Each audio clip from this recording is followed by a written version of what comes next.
On March 23, 2017, a bill referred to as the Israel Anti-Boycott Act was introduced in both the U.S. House of Representatives and the Senate. This bill has actually gotten some attention recently, winding up in my Twitter feed more times than I can count, as well as appearing on both Tumblr and Minds. So I decided to have a layman's look at it and see what it says. Since it was introduced to both the House and the Senate, there are technically two versions of the bill, even though every relevant part of the text is identical. The summary claims that it prohibits U.S. persons engaged in interstate or foreign commerce from requesting the imposition of any boycott by a foreign country against a country which is friendly to the United States, or supporting any boycott fostered by or imposed by an international organization, or requesting imposition of any such boycott against Israel. It claims to have done this by amending a previous law. The previous law that it would amend is the Export Administration Act of 1979. So we'll need to look at that as well in order for this to make any sense. I'll include all the links in the description.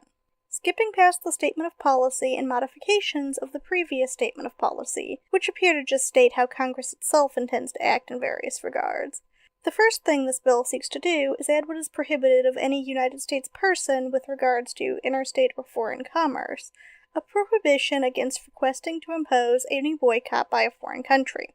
The next thing it seeks to do is add support any boycott fostered or imposed by an international organization against Israel, or request to impose any boycott by an international organization against Israel. It continues on in similar fashion, amending the previous law to include international government organizations, requesting the furnishing of information, and requests to impose restrictive trade practices or boycotts by foreign countries. Later on, it defines, and I use that term loosely, international government organization by merely stating that these include the United Nations and the European Union. So that's what it does. It amends an existing law to extend prohibitions so that they cover boycotts from the UN and similar.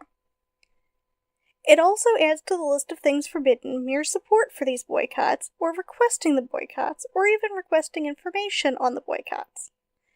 The existing law already prohibits participating in such boycotts, and is where the language that suggests ordinary people would be subject to it comes from.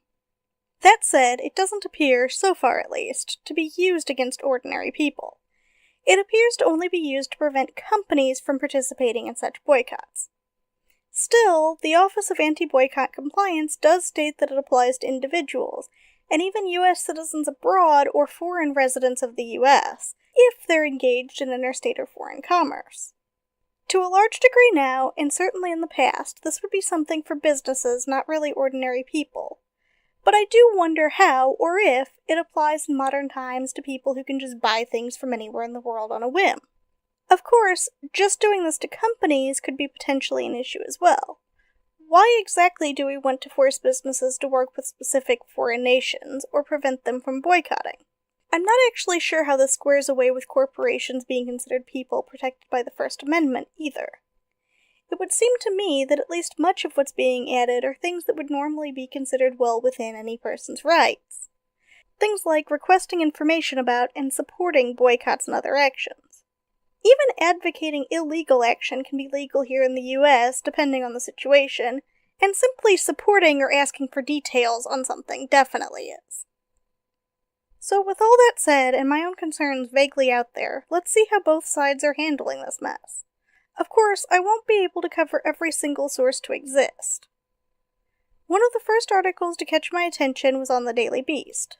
It actually said to pay no attention, and the author claimed to have looked into it and said all the bill would do is add UN-led boycotts to the existing law. I think this misses the fact that it also spells out requests for information and support in what's banned. But in general, it's not far off. This new act is nothing but an amendment of a previous law. If this is a threat to freedom, the real concern should probably be the existing law and whether or not it should even exist.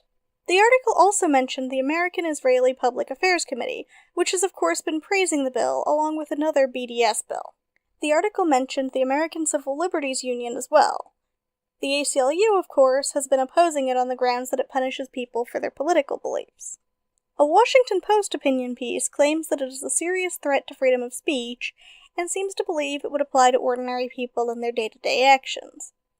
An opinion piece on The Hill says Congress could send a powerful message by passing it and considers some of the ACLU's messages to be anti-Semitic. As far as my own opinion on it goes, I'm certainly not a fan. It seems concerning that it would make requesting information, providing it already is in some cases, or supporting certain boycotts illegal. But after reading it and spending far too much time parsing together what it would say and what it already says, I don't think that it's actually going to be as much of a threat to ordinary people as some places are making it out to be. I know that I wasn't even aware the decades-old law existed, let alone that I might be violating it if I boycott. I certainly haven't heard of any people being arrested for just sharing information about international boycotts. This bill only adds requesting it, providing it was already written into the law. I also haven't heard of anybody being arrested or fined for picking which countries they do business with when they buy things online from abroad. The odds are the new additions wouldn't be used against ordinary people either. That said, it's still not a chance I particularly like taking, and I don't even think businesses should be unable to make such choices. Unless we're going to prevent businesses from making political-based economic choices at all, I don't see why choosing what countries to do business with should be the exception. Thanks for hearing me out. As always, civil discussion, suggestions, and constructive criticism are welcome in the comments or via social media. Feel free to rate, comment, and share. If you want to hear more from me, subscribe and click the bell for notifications.